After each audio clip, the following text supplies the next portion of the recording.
fourth. The Oilers fall 3-2 to the New Jersey Devils to start off this road trip 0-2. Hi, everybody. Welcome to the GCL Diesel Oil Stream post-game show. Tom Gazzola, Hernan Salas with you inside the EST Global Studios on the city's West End. If you're driving, thank you for joining us. Drive safely. We'll hopefully make your ride home a little bit less painful, although we're going to be talking about something painful, and that is another Oilers loss. Edmonton falling to 37-24-4. The Devils improved to 36-25 and 6. Of course, GCL Diesel, providers of the best diesel engine components around, from turbochargers to injectors, fuel pumps to sensors. They are the critical engine component experts, proud to serve Edmonton and Northern Alberta for over 15 years. Get into the inbox, 780-218-9999. And then you can get at us in the nasty chat as well. If you're watching on YouTube, hit that thumbs up button. I know the pain of the loss doesn't help, but we appreciate that algorithm-wise so we can share our fine programming with a bigger audience and more people. All right. I'm just going to say it. Like, they had a very strong push in the third period for 8 minutes, 7 minutes. They got the lead. That was nice. Then they couldn't get a save. They couldn't take out a man in front. A low one-timer from 60 feet out goes low and in, not even off the post, really. Maybe a little, maybe it ticked the post. 6'5", 6'4" goaltender can't look past the guy. I know it was, Hernan, I know it was super tricky that Nemec went D to D on that one, but and it's not like the tying goal was great. And then I'm gonna say this too. After they scored that 2-1 goal to take the lead, I didn't think they were really dangerous. Like, their chances tonight weren't that good. I know we were joking about the bottom six. Like, what would you describe the bottom six with one word? And people were like, anemic. Yeah. Someone said neon beige, which was hilarious. I think the Oilers offense in general is neon beige, olive drab. Awful. Like, it doesn't really generate high danger opportunities. They got a couple of scrambles in front of Allen. Zach Hyman can't bang anything home anymore. There was one point where Jeff Skinner, who sadly has provided some offense for this group since the start of 2025, but not a ton, not where you're like, wow, that guy's playing awesomely good, but has provided some offense when he's actually been in the lineup. He got the puck on the side of the net and fumbled it like 3 times and kept backing up and then got it stuck in his feet. And I don't think he really even got a shot. No, he was alone at the side. Didn't even get a shot. I think that sums up where they're at right now. McDavid was bad. McDavid and Draisaitl are the two of the best in the world, and they still provide some offense, but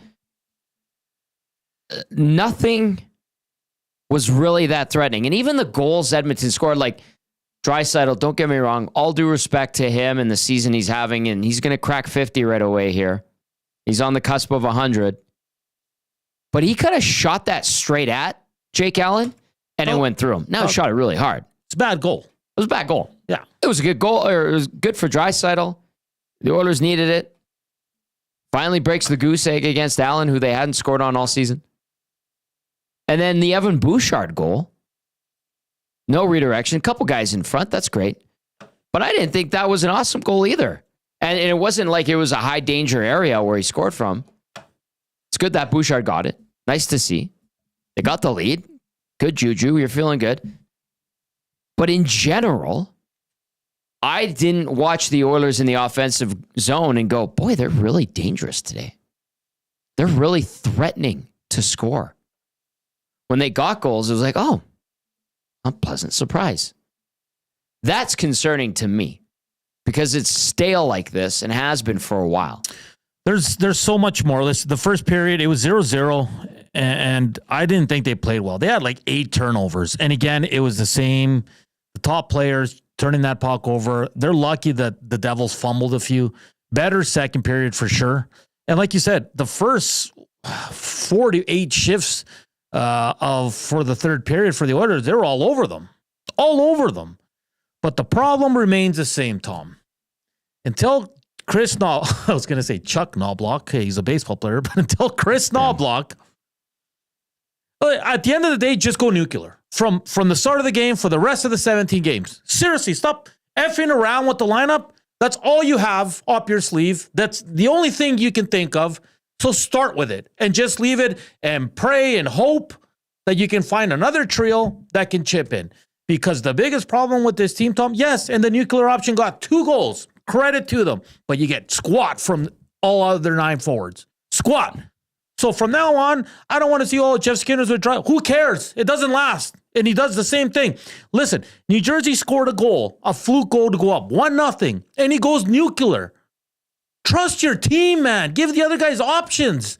Have some faith in them that they're going to score for you. Clearly, that does not exist. No, from now on, just go nuclear from the start of the game, playing for the rest of the 17 games, and hopefully at the end, you'll have another trio that can step up and help you out. Because it's getting tiring, Tom. This is ridiculous. Nothing comes, it'd be different if he goes nuclear and then, Nuge has stepped up, or Arvidsson. No one steps up. And they keep losing games because Connor and Leon have to do everything. Connor was not good tonight. I don't care if he had 2 points. Watch his game tonight. He was not good, Tom. Tons of turnovers. Draisaitl turnover, blue line. 2-on-1 the other way. Listen, I don't know what you do. And listen, I'm not asking for Chris Noblock to get fired. Listen, the coaching, it is what it is right now, but I'm not even going to entertain that thought. But man, oh man, enough with this going nuclear. At the end of the day, just accept it, go with it, and we'll deal with it. But stop putting, I'm going to try this guy here, I'm going to try this guy there, and then all he does is go nuclear at the end. And all the other lines have no chemistry, Tom. I'm going to get Gager in here, sorry. He's ready to go too. But tomorrow, we'll ponder the lines. We'll discuss them on all the shows. We'll wonder about this combination, that combination. You kind of make a good point. It won't matter. What did it take? 12 minutes today? Well, because it was a few power plays that he always goes to them. Yeah. But it took 22 minutes into the game. That's right. 22 minutes for him to make the permanent switch to go nuclear. I'm just tired of seeing this. This is in the playoffs, they're going to get rolled if this is a strategy. They're going to get rolled. Joaquin's good. 780-218-9999. Get into the nasty chat. Nasty chat's buzzing. I'm seeing it. This one, I saw one that came in that says, I love when Hernan goes nuclear. Chris says, Hernan has the heat tonight. Troll says, right on, Hernan. Let it rip on these clowns. The Godfather says, I thought Henrique, Arvidsson, and Skinner generated some chances when put together tonight. Well, they skated around the net and got behind the goal line a couple of times. Did you feel they were threatening? I don't know. All right. You're going to bring in Gager. I'm going to get to the scoring summary and game stats from this one. Yes. 3:58 of the second period. So let's say 24 minutes in. Chris Noblock goes nuclear. Brett Pesce scores his third set play off a faceoff. Eric Halla, Jesper Bratt the assists. The Oilers get the equalizer at 10:05. Leon Draisaitl's 47th from McDavid and Kulak. We're tied at 2. Going into 3, and that's where the Oilers got the lead. A really, really good first 7 minutes of that period. I thought they were playing good for the first 7 minutes. Bouchard at 4:18, 13th of the year. Seeing eye shot from the point, let's call it. Wallman and McDavid the assists. Wouldn't last long because Jesper Bratt, he kind of wheels around the zone and then throws one on net. It gets through a screen and past Skinner, his 19th from Pesce and Timo Meier. And just, less than 2 minutes later, Simon Nemec, his first of the year, first in a calendar year plus from Bratt and Hischier to make it 3-2. The Oilers couldn't get anything in terms of an equalizer. A couple little chances here or there, but nothing really that threatening. Shots on goal, 33-21 in favor of the Oilers. That's good that they won on the shot clock. I have a lot of questions for Joaquin. Face-offs, Oilers 50.9, to 49.1. They win that battle. Power play 0 for 1. PK 3 for 3. That's good. Hits 20 to 13 for the Oilers. That's good, I guess. Block shots 17-10 in favor of the Oilers. Giveaway 16 for the Oil, 14 for the Devils. Takeaways officially 4 for Edmonton, 3 for New Jersey. The final score 3-2. Again, in favor of the other team, not named the Edmonton Oilers. Let's bring in our game analyst, Joaquin Gage, for the breakdown. Gager, oh boy. I don't know. I feel like they had 2 nice periods on Saturday where it looked like things were back to normal. And then really, you give them the Montreal game too, sure. But I just watch this offense and I find that it is not threatening at all. Am I out of my mind to even suggest that? You'd like to see some sort of pressure from getting to the middle of the ice. I don't think. do that. No, it's you mentioned. I believe it was in the first few minutes. I was like, oh no, not again. Like Leon turns he's driving wide, has a straight lane where he can keep the puck going deep. He pulls up, gets checked, 2-on-1 the other way. You get a save, which was good. Yeah, Stu made a couple tonight. Stu made some good saves, man. And I know, like, the goaltender's job, it's the easiest job description in the world. Just stop the puck, right? And you have to do your best to do that. Although the 2 goals are very difficult to stop for Stuart Skinner. Great screens in front, but you have to battle. You have to find the puck, right? You have to make a little bit better of an effort. You just can't hope that if you go down and try to cover as much as you can, that it's going to hit you. There has to be a little bit more dog in the fight, because he did show that in certain points. But sometimes the mentality of a goaltender, I can't see it. I just have to make myself big and hopefully it hits me. And I felt that way, and I know how that feels, and that's how it looked watching that. But you have to find the puck. You have to find where it is. And that last goal, it's funny, Tommy. That last goal goes in, and Simon Nemec, one of the game changers. I was talking. Did I already do? You can't come in here. A newcomer can't come in here and steal the show. And that was going to be one of my things, right? Because Nemec is a highly touted draft pick and coming up. And what does he do tonight? Great little give and go. Those are very difficult for a goaltender because Stuart Skinner sees the pass, but he doesn't even see the pass back at that point, right? Like it's a great play. Not good enough from your goaltender. The only threatening guys on the ice are Connor and Leon. There's nothing from everyone else. There's just no extra, grinding, drive the net with the puck. No. No one wants to score a goal and a rebound. It seems like the Hyman was at least around it a little bit, like a great screen on the Bouchard goal. It's disturbing, Tommy, that. And I see a lot of people in the Nasty chat talking about bring back Woodcroft, and I'm seeing these. And the one thing I'm not saying bring him back. Okay, I know, but but what did Coach Woodcroft say when he first took over the team? He said we have to start scoring goals, that the types of goals that are scored in April, May, and June, not the types of goals that are scored in October, November. And the Oilers are hell-bent on trying to score those types of goals.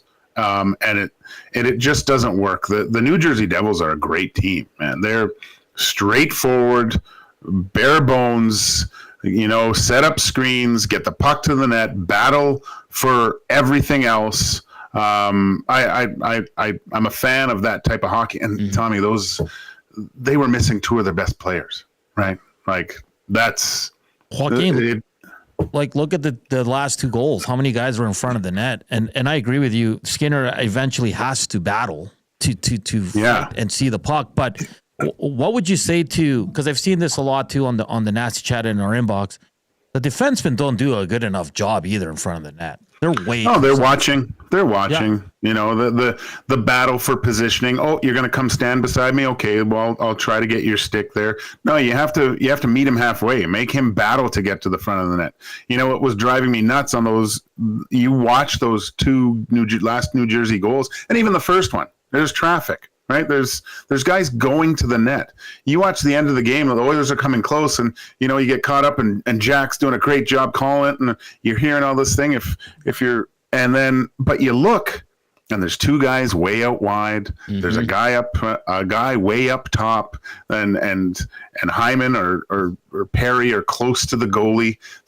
You got to get to the net. Make it, because what happens is you make it easy on defensemen. When you're way out wide, they can play out. You know, if the puck comes to net, I've got this guy. He's not there, right? What happens if you go to net? You're bringing multiple guys to the net at that point. You have an outnumbered situation. You're going to find an open guy at some point, or you just get it to the net at that point and outnumber them down low, battle for that crappy garbage goal. But they're just they're not willing to do that at all. Like, Leon's been great this year, and I know that's his spot. Mm-hmm. But in the last minute, when you need a goal, go stand in front of the net. You know, it's not always going to be a one-timer. Couple things. When they're trying to catch up, get the equalizer, like you said, Joaquin, you know, the guys that are supposed to be digging in and around the net, creating havoc and all of that, they're generally not until maybe there's a shot. But how much time do they spend working it around the rim, around to the other side, the rim around to the other side, work it around the perimeter? And then when they attack the middle, everyone knows when they're attacking the middle. There's no spontaneity to it. It's predictable. I mean, I know all of our listeners and viewers right now can tell just by natural instinct from watching this team night in, night out, what's coming next. Yeah. Teams scout for that via tape or video. And they know too. Okay, you take away the middle, take away the lanes, good sticks, active, great. You know what they're going to do? Rim it around. Then they got to get it off the wall. Then McDavid will look to the middle. No, Draisaitl's taken. Okay, maybe I flip it back to Bouchard. Can't go to Bouchard. I'll skate around a little bit. That's the routine. That's unfortunate. And then the other thing I'm going to say is we see the critique, and we provide the critique as well on our station, on all of our shows, that, you know, the Oilers are old. We fully acknowledge that. Okay. Yes. We say that they're small. They don't have enough bite, sandpaper. That's true. And there is validity to this, and the Oilers went and addressed it, and they're waiting for Trent Frederick. Max Jones had a good couple of first games, but he's kind of faded away a bit. 4 minutes tonight. But they don't go to the hard areas, regardless of how big they are or small they are. The New Jersey Devils, guys, are not a huge team. They don't have just like huge beasts up front. They got Timo Meier. But their forwards, guys, don't strike me as big and physical. But Nico Hischier is in front of the net, and he's giving a bigger guy all he can handle. Yeah. And they score. It's doable. It's just how much you want to do it. Sacrifice your body. Be smart in front. I don't know. These are things I'm just noticing that I'm like, there's an example. And Gager, you said it. New Jersey's a good team. They're a really good team. Like that. Yeah. And like I said, when you, I think my exact words were, when you boil it down, you know, to its simplest form, and that's just, you know, driving wide, getting the puck, getting center drive. Eventually what happens is your work ethic and your execution and the skill level of what the Edmonton Oilers actually have will take over at some point. But that's kind of the last step of the last rung of the ladder.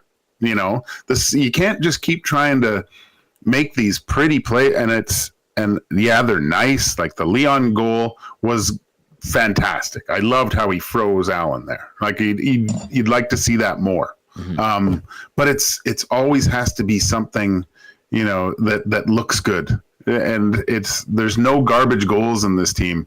And it's a mentality that that dog mentality of getting to the front of the net, making it uncomfortable. Like I said the other day, do the New Jersey Devils look like they were in one tonight? Do they look like they went through a battle in that game? No.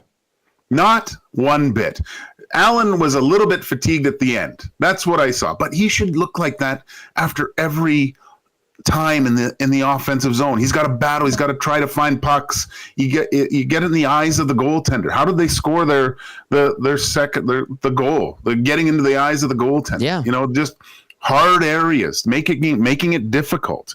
It wasn't a difficult game for the New Jersey Devils, man. It's very, very troubling. And yeah, I'm with my partner Nanzo. Stop with the line combinations, because you know what you're going to go to anyway. And to see it right after the goal, it's like, come on. It's you know what that does? Move. You know what that does to everyone else on the bench, man? Like, it's just confidence. Here we go. I guess we're not doing anything. If you're on the third line, what your minutes are drastically reduced, because now Connor and Leon are double shifting and they're gonna try to go win this again for them. And it worked for a while. And I don't know. There's lots of people in the NASDAQ talking about Connor McDavid. Guy looks beat, looks exhausted, doesn't have any jump, because there's no games where Coach Noblock can actually implement 4 lines. You play these back-to-backs a lot in years past. Last year, a lot of times Oilers were up and he was rolling through everybody. Everyone a little bit different. There was some consistent offensive contributions from other people, but now they're chasing the game every single time, and the only way they think they can win was with Connor and Leon, and that's not a recipe to win. I'm sorry. Gager, I was just going to ask you that. You played pro. You've been around teams, and I was going to ask you exactly what you said. We're down a goal. I guess we're going to the nuclear option. 25 minutes for McDavid, almost 25 for Dry. He was 12 seconds off. And like you said, Joaquin, we're seeing this every night because his team doesn't have anything else. But you're also telling the other guys, you guys are not getting it done. And listen, yes, the first period wasn't their best, but it was 0-0. Yep. And you went down on a fluky goal, and you throw everything into the blender so you can go nuclear, and it still doesn't get you a win. So you either just stick with it now, Gager, and hope you find a trio that works, or you have to go away from it entirely and trust the other 10 guys on the ice. Because this is not helping. I'll tell you this, they meet LA Kings, and this is a strategy. LA Kings will run them out of the building. Well, it's so predictable too, right? Yep. Let's get the first one, and then we can lock down the Leon line, and then we get we win the game. We just got to shut those guys down. Mm-hmm. It's a frustrating. It's frustrating because we know what they're capable of. I think that's the main point here. They're capable of a much higher level of effort and commitment to compete in the hard areas of the game. And it's so inconsistent, and I think it's bled into the coaching staff. And now like I said, it's, again, when you see your coach just go back to the old faithful and not knowing that your coach has absolutely no trust or faith that you are able to get the job done, you see it. Who looks like they're confident out there as a forward? Maybe Corey Perry, but that's because the guy's 80 years old and won a Hart Trophy, right? This guy. He oozes confidence regardless. It doesn't matter where that guy plays. Yeah. So he's an anomaly. But everyone else looks like a whipped dog out there, right? They have nothing. That is not a recipe for success. This is The Breakdown with game analyst Joaquin Gage. The Breakdown brought to you by South Fort Chev. We're officially in truck month, which comes with deeper discounts and lower interest rates on Silverados and HDs, 0% for up to 72 months on Silverado Custom and Custom Trail Boss. The Silverado is built in Canada.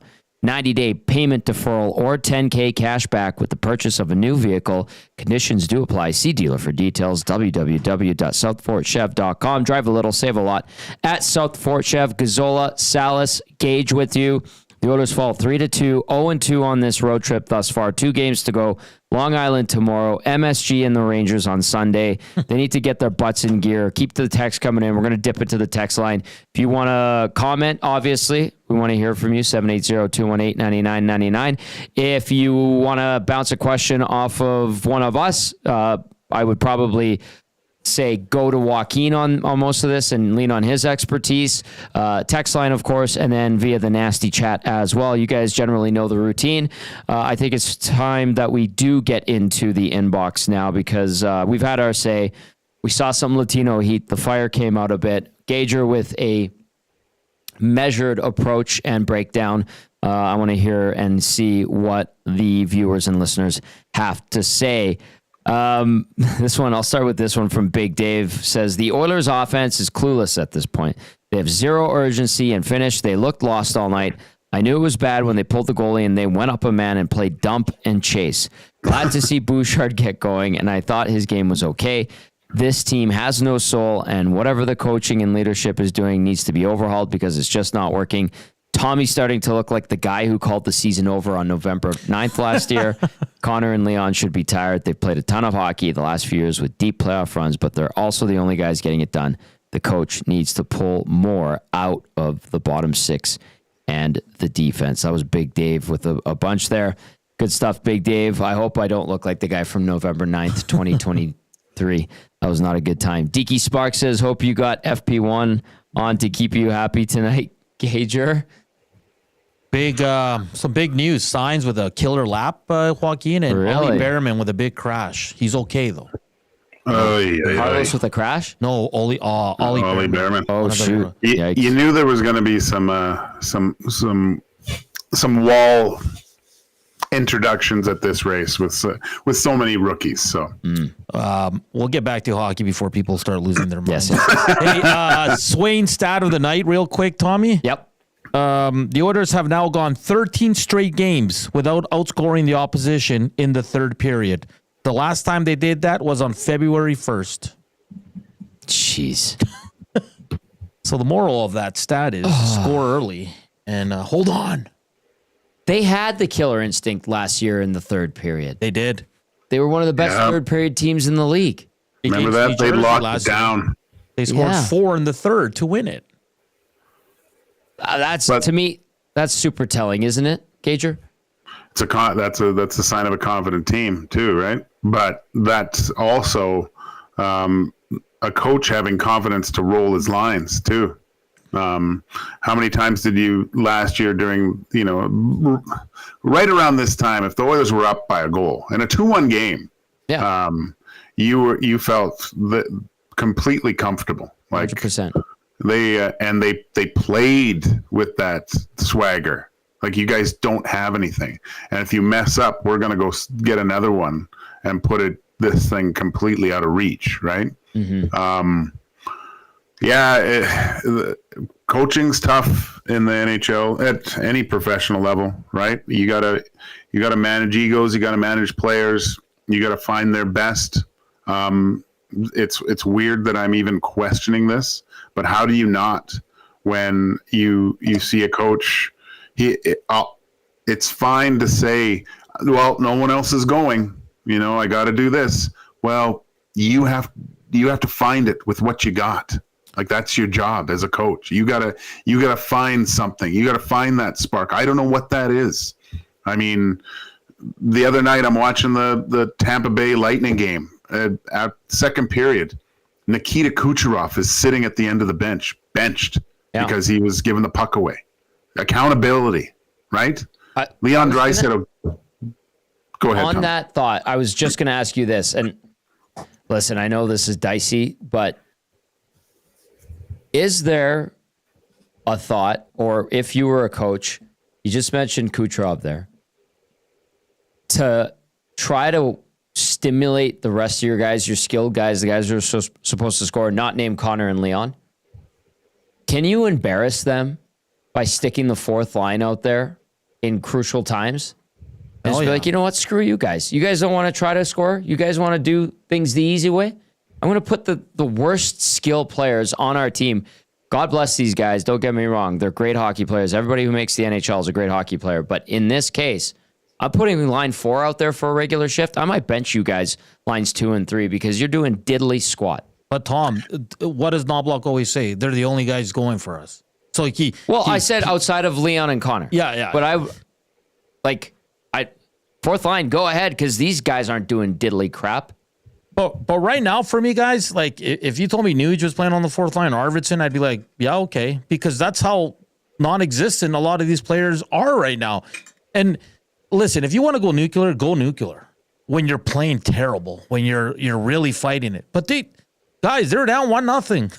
I know. Like it wasn't like it was awful, and we were all calling for it, and it was just nothing was going right. They were all right.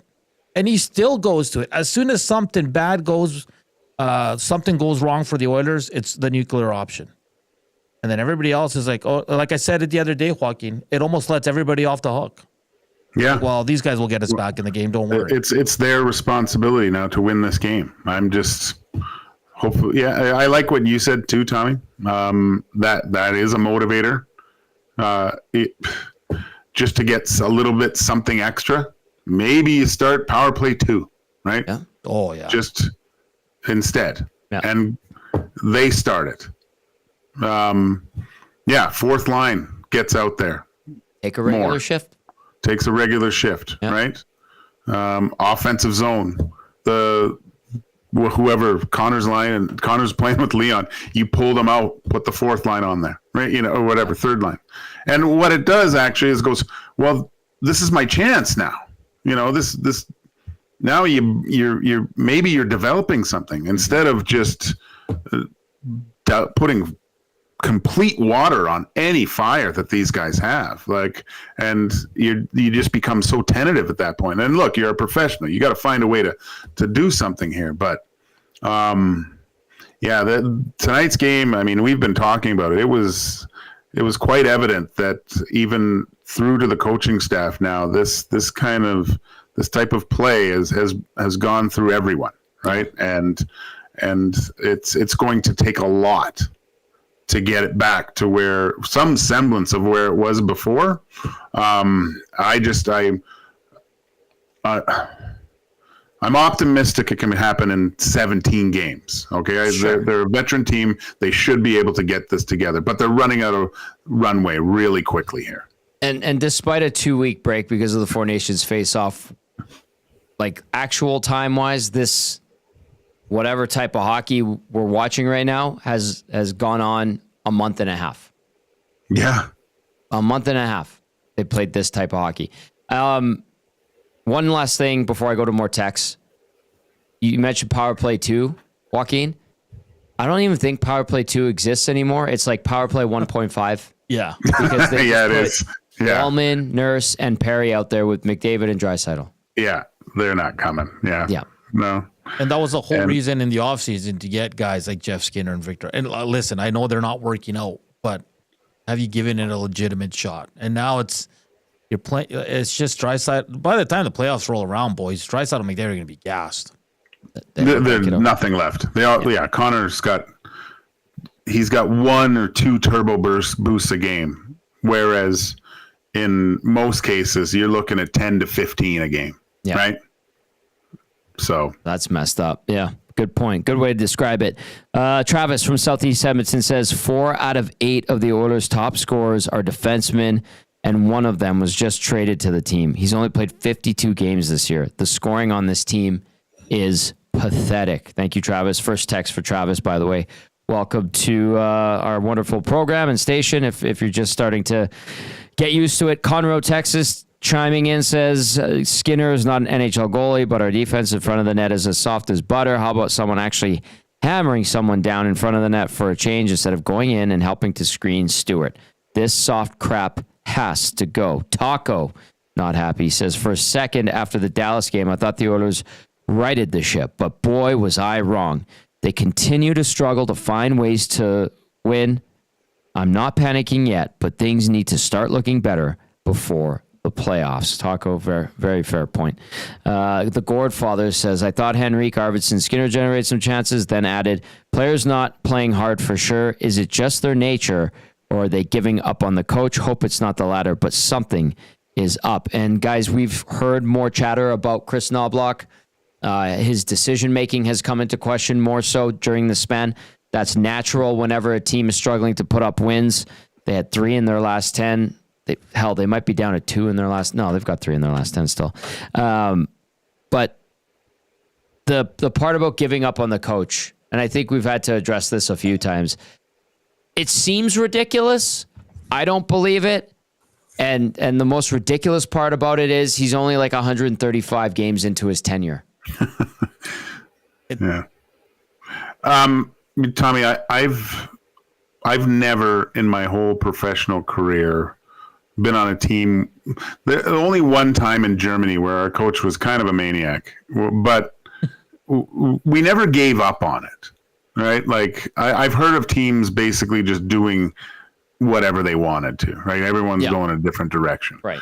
But I mean, his philosophies were quite flawed, but we knew that if everyone fell in line and we all competed along what he was trying to preach, we would be a better team for it. And we were. And we were the greatest? No. But and so I have a hard time saying that they've given up on the coach. I don't think that sounds absolutely ridiculous to me. I just think that the pressure of being an NHL head coach and going through a rough patch has caused some decisions that Coach Noblock has made that you have a right to question at this point. He has to get his game back too, because last year there were buttons that he pushed and it worked every single time, right? He made some moves that you had your heads you scratched a little bit and you were like, wow, that worked out. He's got to get back to there. How does he do that? Somehow he has to get some confidence back into this group that aren't named McDavid and Draisaitl. Gager, I think when it comes to Noblock, I think it's fair to criticize him in terms of how he's running his lines. Do you know what I mean? Like the decision and the personnel. I don't think at least I'm not, put blame on the lack of attention to detail, the lack of emotion, the lack of passion this team. That's on these players, man. These guys have been through enough. Like Tommy's been saying for the last 2 weeks, like they've learned every lesson you can possibly learn in hockey. There's no more excuses. This core is old enough. They've been to Game 7 of the Stanley Cup Final. The details, the want, the passion, the heart, to play the right way, that's on the players because the coach can only say so much. The coach is not a raw guy. We all know how Chris Noblock is.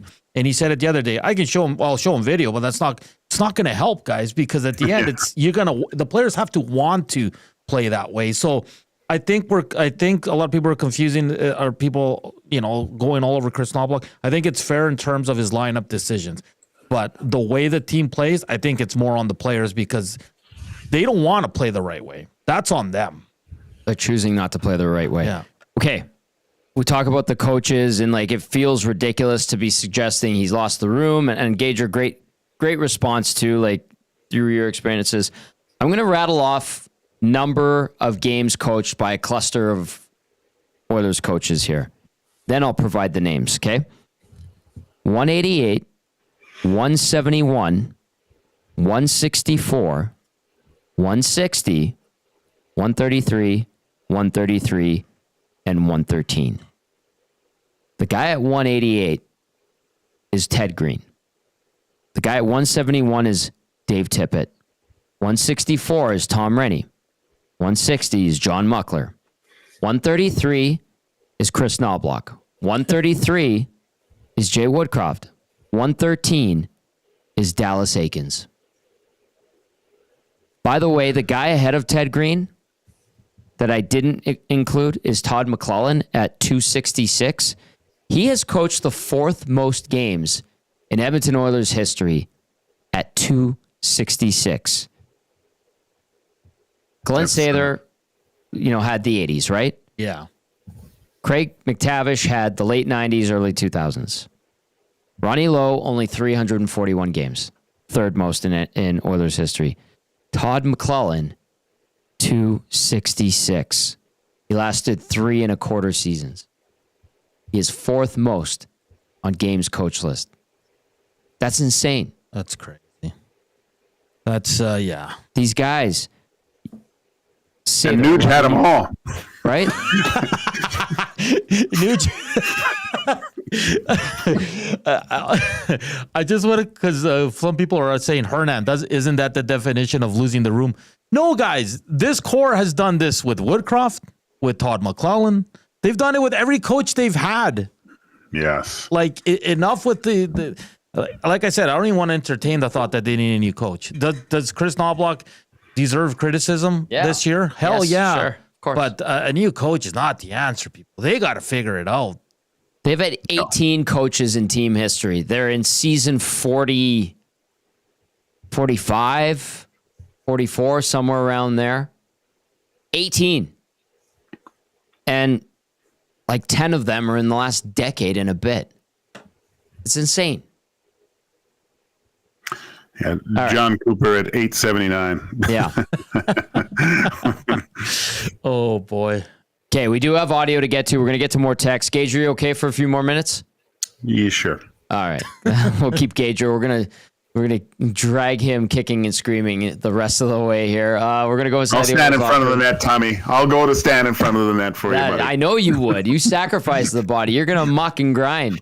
Nanso, who are we gonna hear from here? Let's go to Adam Henrique, one of the few players available after the game. Third period, where did you feel like things kind of fell apart there? Yeah, they get those two at the net that find a way in. So,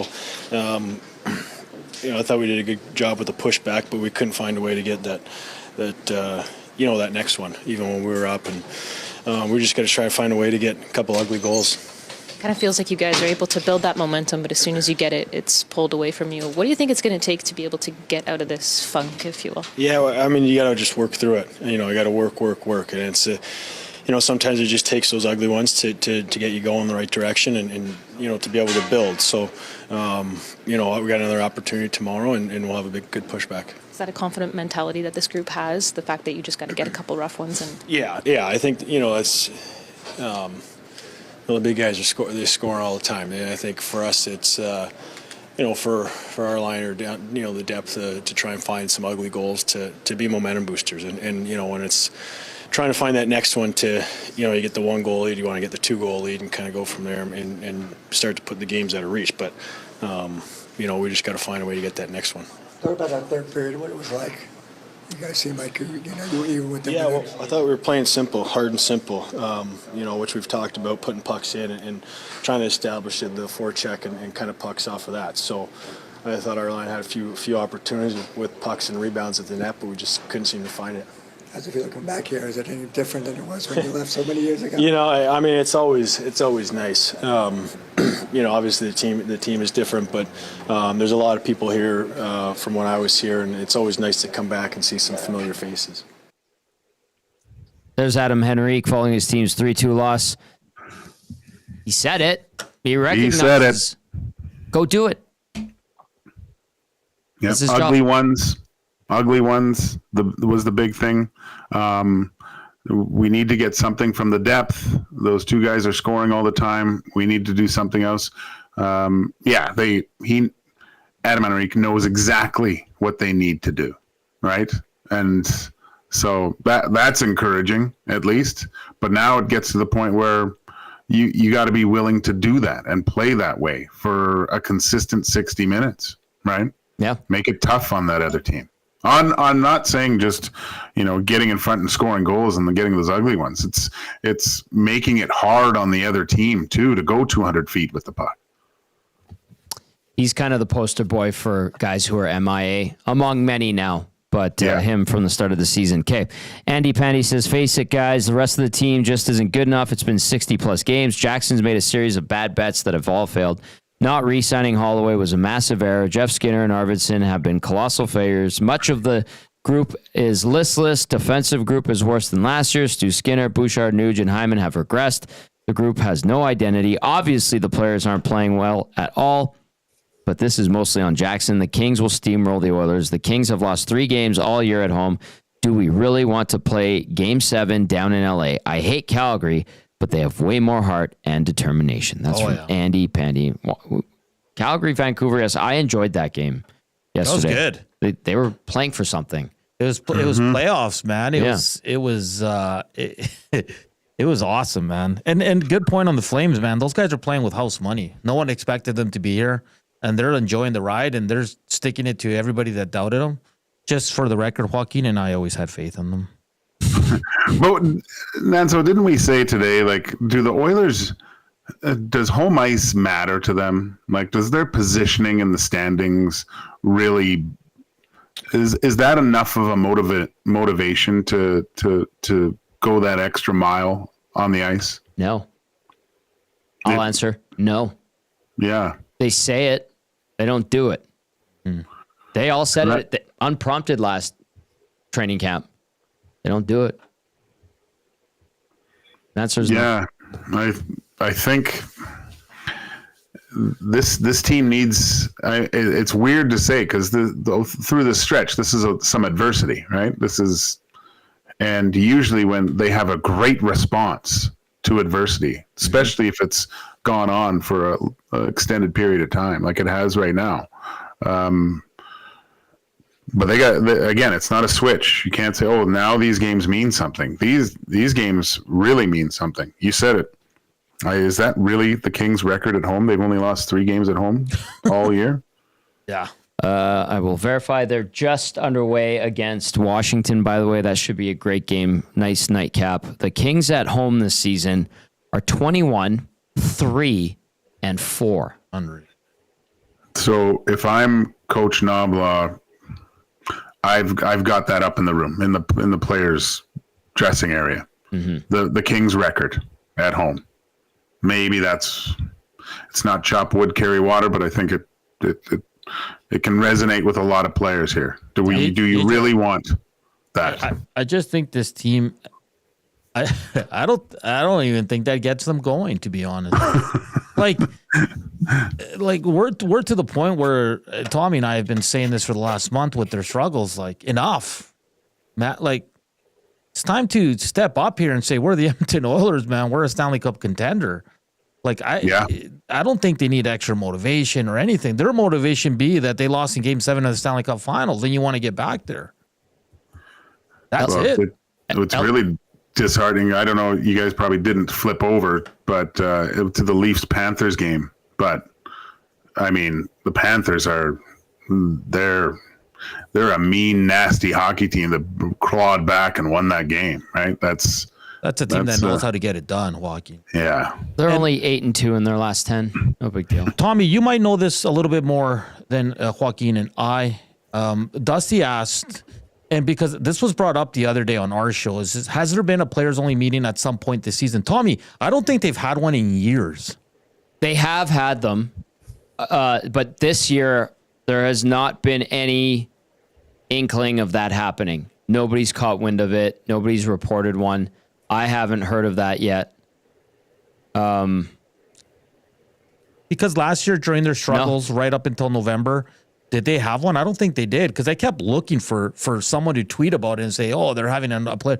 I don't think they have in the last at least couple of years. I think last year Holland had to come in and have a meeting, didn't he, when things got really bad? He met with the team or something. Yeah. But like players only, though, where McDavid and Draisaitl say, hey, we don't want any coaches here. It's just players. We're going to figure this crap out. I haven't caught wind of anything like that. Nobody's mentioned anything inside the team, outside the team. So from all accounts, no. Good chance now, right? Yeah. Just having the New York as the home base, like they're all there. Mm-hmm.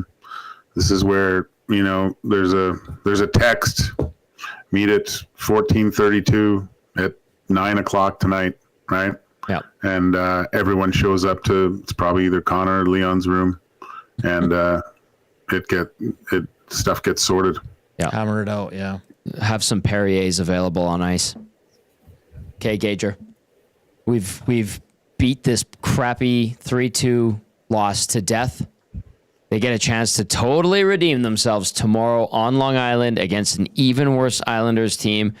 I wish that would be reason enough to be optimistic for fans of the Edmonton Oilers. However, they did us dirty in Edmonton when they went in and stunk the joint out against Buffalo. So They also tell us something. They also get Yamark back. Oh, thank you.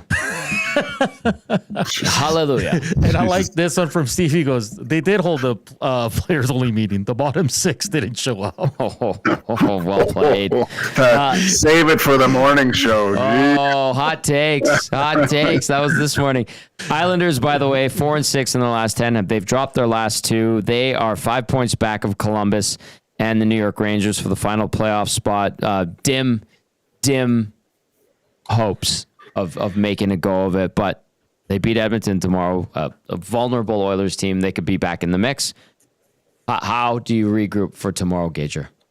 Oh gosh, it's just the greatest lesson you can learn from being a goalie, Tommy, is a short memory, right? And the Oilers need to have a very short memory here, and sun will come up and start anew. And I mean, there has to be a distinct message, I think, of, I don't know if it's a message or if it's a way to play the game.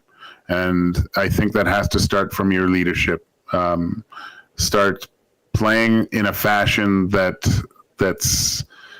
has a spark. You can't always say, "Oh, we need our fourth line to give us a spark." Maybe it's Connor McDavid with a big hit, right? Maybe Leon he bulldozed a lot of guys over tonight, carrying the puck into the zone. But I don't know what that is. But something has to galvanize this group to get everyone going. And maybe it just starts off with a hard fought win and just clawing, and it could be as much as a block shot. Like, when do you see guys sacrificing in that respect? Just some little thing needs to light the flame here for these guys, so everyone can get on that same page. It's too bad because they had a nice spark on Thursday and Saturday, and it just went out. So we'll see if they can fire it up again. Gager, thank you for filling in for Cass tonight. Excellent work as always, my friend. I look forward to seeing you tomorrow. Can't wait, buddy. That is Joaquin Gage, our game analyst, with the breakdown, brought to you by South Fort Chev. Drive a little, save a lot. It is truck month over at South Fort Chev. J Style, really quickly before I get into, I know we have Noblock as well coming up, but before I get into the turning point, J Style says, "Hey Tommy, is it true that the Oilers could have had Rantanen but decided not to move Bouchard?" Just really quickly. So, like, it was Shaggy and I had a long talk on Saturday, parsing everything, figuring it out. Warren Fogle just scored, by the way, for the Kings. Nice. So the contact and communication between the team and the player in his camp, yes, that happened. I think the Oilers made it clear they're willing to give the money in the term that Rantanen wanted. So that part, sure, like the communication and intention was there. The huge setback and where it all fell apart and where it didn't get past the checking in with Carolina is when they went to Carolina after they knew that the player would be interested and would, be getting the money and term he wanted. They go to Carolina, they say, "What will it take?" Carolina says, this, and this. You guys don't have what it takes. Sorry, we're no chance. Thank you, but no thank you. Whether or not that was Bouchard, who knows? But I think they wanted a young prospect and a bunch of picks. And you saw they got 2 first-rounders, 2 third-rounders, and a blue chipper in Logan Stankoven. Quite frankly, the Oilers don't have that. So that's where it ended very quickly when it came to actually talking to Carolina about making the trade. That's where they checked in. It didn't happen. Boom. So just really quickly, because I know people are like, "Well, you guys said this, and those guys said that." Those guys were talking about the player and the Oilers coming to an agreement on a framework for a deal. That's great, but that goes nowhere if you can't make the trade. And where myself, Pagnotta, and Belzy were coming from was the trade isn't there. They checked in, couldn't happen. So there's 2 parts to that. So it wasn't as simple as giving them Bouchard. For me, the most concerning part about this whole story is it's not good business to have 3 guys over $13 million. When you still need upgrades on defense. Yeah, you're probably looking for a goalie. And this is like, it's all moot point a week later, obviously. Yes. But you're right. And Dusty brought that up on the morning show on Monday. It's like, hey, that's crazy. You'd have these 3 superstars, 3 of the top scorers in the league. Rantanen slipped point-wise, by the way. But the money and like, so you get these 3 guys and it's just, oh, we'll figure it out later. Like, that doesn't sound like logical team building. No. Roster building. But yes, they were interested. They said, we'll give you that deal. Okay. They get that sounds good. So they go to the Canes and try to make the trade, and Canes like, you don't have what we want. There's nothing there. Sorry, see you later. So that's Cole's notes version. It's not as simple of, oh, they could have just given Bouchard and they would have got, no, that's not it. Carolina wanted a specific set of assets. Edmonton didn't have them. Ended pretty quickly after that. No more. Okay. Turning point of the game. Let's get to that, and then we'll go inside the Oilers locker room. Turning point of the game brought to you by Advanced Sports Medicine and Physiotherapy. At Advanced Sports Medicine and Physiotherapy, we treat you like the pros. Our multidisciplinary team includes sports medicine physicians, along with highly skilled physiotherapists, strength and conditioning coaches, and massage therapists. If you have a nagging pain you'd like to see go away, book your consultation today at www.advantagesportsmed.ca. For the turning point of the game, it was a couple goals in a short amount of time for the New Jersey Devils. Jesper Bratt at 6:50, and then Shimon Nemec at 8:25. So what's that? Like a minute 35 apart? Yeah. That was it. That's all it took. One where Jesper Bratt's allowed to walk all the way around the Oilers zone, turn and fire on a screen, Stu Skinner. It finds a hole through a couple of bodies and through Skinner and in, deflating. Then Shimon Nemec goes back and forth with Jesper Bratt on the blue line. One-timer down low. It didn't. I watched the replay. I have it on the EST TV here. It didn't even go in off the post. It wasn't like a particularly great spot that he picked or anything like that. But like Joaquin was talking about, Skinner didn't fight to get through the screen and couldn't block it. Didn't have about 8 inches from the post to the middle of the net covered, and it hit that spot. That is your turning point of the game. Hernan Salas, anything you want to add before we go into Chris Noblock? No, we're good. All right, let's hear from the head coach. But then weren't able to regain it. How would you assess kind of what happened there and what maybe fell apart? It was nice to see that we came out well in the third period and had some chances. Got the goal against Bouchard with nice shots, Hyman in front. And then I guess the turning point in the third period is we have an offensive zone face-off, and we play for a little bit, but we turn the puck over in the neutral zone against their top line that's been loaded up, and that turnover leads us to play defensive in the defensive zone, and it's our fourth line against their top line, and we turn the puck over, which they capitalize on it, which something that just absolutely can't happen, especially with a 2-1 lead. Something you obviously talked about last game and before the game. Do you kind of feel like a bit of a broken record a little bit? Yeah, no, it's disheartening that happened the way it did. I thought our guys put in a really good effort. In the first 40 minutes, either way, I think it was pretty an even game back and forth. In the third period, I thought we really pushed hard, had a lot of good scoring chances. We did get one goal. I think obviously our top line, they controlled most of the play when they were on the ice. The Henrique, Arvidsson, Skinner line in the third period, they were together. I thought they had some good opportunities. But, just unfortunate that, the turning point when we're up 2-1, that we make that kind of mistake. What made you want to load up your top line tonight after they scored that goal? Obviously that's something we've gone to quite a bit. We haven't been getting offense from other guys. And just when those guys are together, you control the offensive zone face-offs. When you put them out there, they are out for the defensive zone. They can Much easier for them and then feeding off each other, playing. You need a goal. Most likely they can give us one. So, and then the other guys can just, I've noticed that there's other guys on our team that, as nice as it is to play with a McDavid and Draisaitl, they get away from their game and they don't, they're a little bit reluctant to do it, as many of them successful, and they just defer.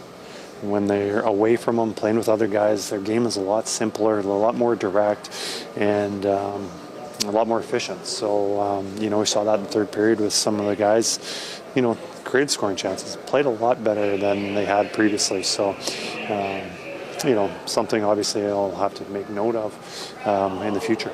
You mentioned the push the Henrique line had there in the third. Did you feel like you got enough behind the top line in terms of offensive chances creating once you put the top line in? Well, in the third period, I thought everyone contributed a little bit more. Early in the game, probably not. There probably wasn't enough there. But, I just remember in the third period that Henrique's line, having some scrambles around the net, had a couple shots. I remember Skinner coming on down there off the rush, had a good shot there. We'll obviously look at it, and obviously when I watch it the next day or after, my perception changes a little bit. But it'll be, I thought I saw some good things in the third period that we are going to have to follow up with. Chris, it's 5 wins in the last 15 games. It seems like every time there's a little bit of a kind of forward positive momentum, maybe a step or two back. How do you assess that when you I guess a little bit of everything. Whether that's the power play penalty kill was leaking a little bit lately. Not the last few games, I think it's been outstanding and making some huge kills for us. Whether it's depth scoring or making mistakes, whatever it is, there's a lot of things we need to improve on. Though like this road trip, it's going to be a lot easier for you just doing the bus tomorrow on the island and Sunday with the Rangers. I don't think our schedule gets any easier with the teams that are playing. I think this road trip's going to be difficult for us, but it is nice that being in the East, the travel's a lot easier than playing in Edmonton and going down to Los Angeles or Dallas or something like that. But it makes it a lot easier, especially when we're playing back-to-back on the road. All right, that was Chris Noblock. He sees it. Does he though? I think so.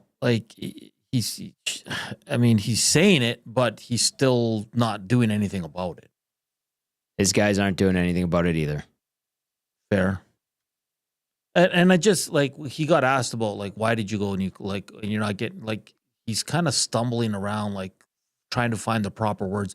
That shows me that he's even having it.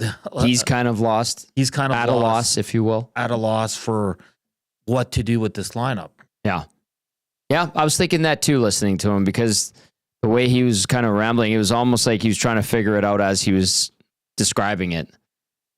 Not a good sign. Not at all. At a bad time of year. And I think Daniel Nugent-Bowman pointed it out. 5 wins in their last 15. Yeah. Yep. Dusty's on fire on the nasty chat. He says somebody has to say it. Soft coach. Soft team. Soft team for sure. Coach never gets fired up. Never gets fired up. All right. Couple more texts, 780-218-9999. I think we're all just sitting there going, yeah, this is what they do now. You try to poke them to wake them up, and they kind of paw at you and tell you to go away. They'll wake up when they want to, and guess what? They're running out of time to wake up.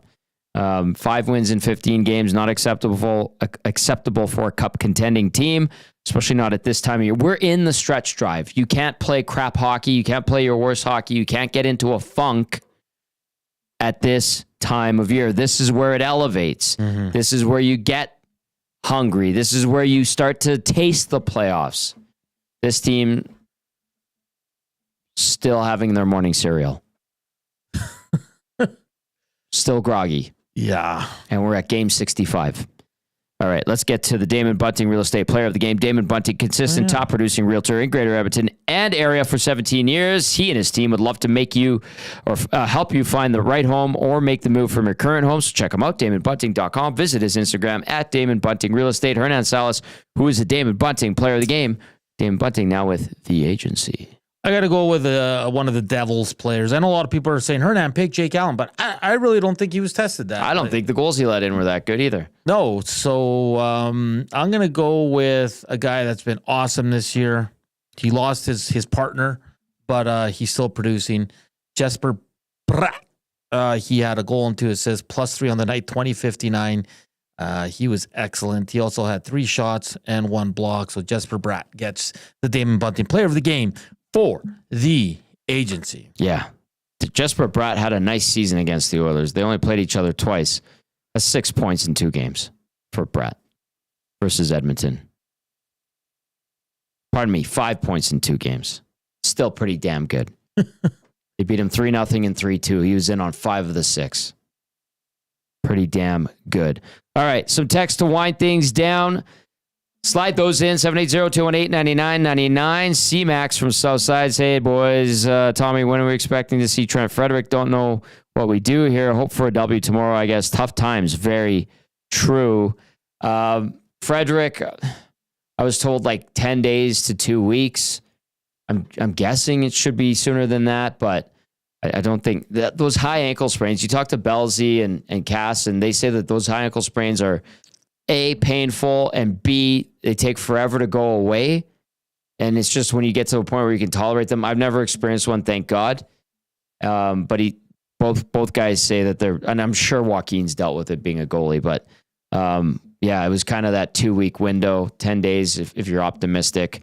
Clearly, the team's still got 3 days left on this trip. Maybe if we see him on the ice next week, good sign. Yeah. And we won't get that first practice at home until they'll probably take the 17th off, St. Paddy's Day, and then they'll go full morning skate for that game against Utah. And if he's taking a morning skate or practicing, whether it's the 19th or 21st, which are non-game days, then that's a good indicator. But they could certainly use a spark, like Joaquin was talking about. Cole Harbor Joe says, this is the first time this year I realized that this team is not a contender. Weak, soft, and unengaged. Norm at a Combine. Hello, Norm. Great show, Tom and Hernan. See you guys tomorrow night at BP's. Yes, come on out. We're going to be live on location. Everybody can live, cheer, and suffer together. Yes. You can enjoy drink specials. I think it's $1 off tankards of Molson and Coors Light, and then $5 off medium pizzas. That is the game day specials, which are fantastic. Great vibe at BP Westgate tomorrow night. And it's also part of the Heavy Hockey Showdown weekend. I know Dash and the crew, they're going to be in. Dash, Michael, and Surveyor Brett are in on the hangout. We'll talk about that. It's all in support of SACE, the Sexual Assault Center of Edmonton. And they had some funding pulled recently. That came out. That's awful news. So we're looking to raise as much funds as we can. We're going to auction off a spot to coach against us with the Heavy Hockey guys. And hopefully we can raise some money. And then tomorrow night, there's also giveaways and stuff like that. But come on down. Thank you, Norm, for the reminder. It's going to be a lot of fun. Hernan's going to be down there. I know Cass was talking about maybe making it down. And then Saturday at the Downtown Community Arena is when the event happens. Chris Sadaway asking, when is it too late for a coaching change? Asking for a friend. No. I don't know. Gordfather getting in there says, Coach just doesn't strike me as inspiring. He seems lost. And then Norm also says they have great peanut butter whiskey at BP. Troll says, like I said earlier, I miss the old Oilers team from the late 90s, early 2000s. Not the best on paper, but number one in heart and work ethic. Way more fun to watch than this team. Barry the Cheater reminds us and says, I don't think he used the word fragile, did he? Barry, you're right. He did not use fragile tonight. But in his answers, which is rare for him, he, I think, described a fragile team. that still isn't over whatever is ailing them, because this is dragged on. Granted, the 2 weeks of the Four Nations face-off, this has dragged on for a month and a half. Seriously. Since Feb 1. What was the stat Swainer sent? How many third period goals or last in third period goals? Not last year. Let me pull it up here quickly. They've been outscored in the third period in 13 straight games. That's brutal. That's no killer instinct. No, that's just like, hey, we're good. We'll be Go all on to right. the next. Yeah. We'll figure it out. Ryan from Sask. Riddle me this. Why are your bottom two D-men on the ice after a whistle on an offensive zone draw with 3 minutes left? I'm lost, guys. Try to stay somewhat positive even when things aren't going well, but there isn't too much to be positive with because everything's gone wrong with this team. And right now, hopefully something gives here in the near future. Ryan from Sask recommending a team rager. That worked for the Blues in 2019. It sure did. And Ryan also says, is that the 1,000-mile stare we've seen before, Tommy? Yeah, I think we're starting to get some 1,000-mile stares from this team going like, what the hell happened to us? Supposed to be good. You're supposed to be good. You have good players, but you also have to show everyone that you're good by playing good. You also got to try and work hard and do the little details correctly. And you can't just rely on your skill and think because you got there last year that it's automatically going to happen this year. They got 17 games, Tom, to turn this around. Wake the you-know-what up. Yeah. Wake up, to quote Jeremy Roenick. Troll, you get the last word. Everybody, thank you for your text. Corey B. is also saying that, look on the bright side, guys. The sky's clearing up. I'm going to go and watch the full moon. Corey B., that's beautiful. That's beautiful. And Troll, you do get the last word. Troll says, I just saw the replay of Warren Fogel's goal. He was in the paint. When is the last time the Oilers got one of those? Ooh. Holloway scored That's a today, great riddle. too. Holloway too, hey? Just to add salt to the wound. Yeah, and that's not even just table salt. You're pouring in that Himalayan stuff, the thick stuff. Oh, yeah. Cracking it. Mancito, you had the fire early on in this show. I'm just tired of this nuclear stuff, man. Like, man. It was 4 minutes into the second period when they scored, and you're like, he did it. He went nuclear. It's over. And then you even heard Jack say, I think he's going with it the rest of the way. Like, give the other guys some confidence. And yeah, they're all playing not well, and they're not producing, but you got to find a way, and loading up your line and depending on two guys is not the way to go. I'm done. Well, oil country, I'm sorry it had to be this way today. We were hoping that it would be much better, much more positive. We can all enjoy our time together. Unfortunately, that didn't happen. Also, I've been here for 14 damn hours. It's time to go home and do it all over again tomorrow. A huge thank you to everybody who listened. iHeartRadio, TuneIn Radio, EdmontonSportsTalk.com's audio player. If you're listening on the podcast tomorrow, thank you. We appreciate you. To everybody who watched and got into the nasty chat, you guys are awesome. You know that. We'll do it all over again tomorrow night. The Oilers will look to totally redeem themselves and get a win on this damn road trip. 0-2 so far. They get the Islanders. 5:30 start. We're on the air at 4:30, live on location at Boston Pizza Westgate. Come on down. Say hi to Nanso and myself, and probably more. Dusty is coming by, he said. More of the EST crew. Hopefully Lieutenant Eric as well as the heavy hockey boys. For Hernan Salas and Joaquin Gage, I'm Tom Gazzola saying have yourselves a lovely night. Stay warm. Drive safe if you're on the roads.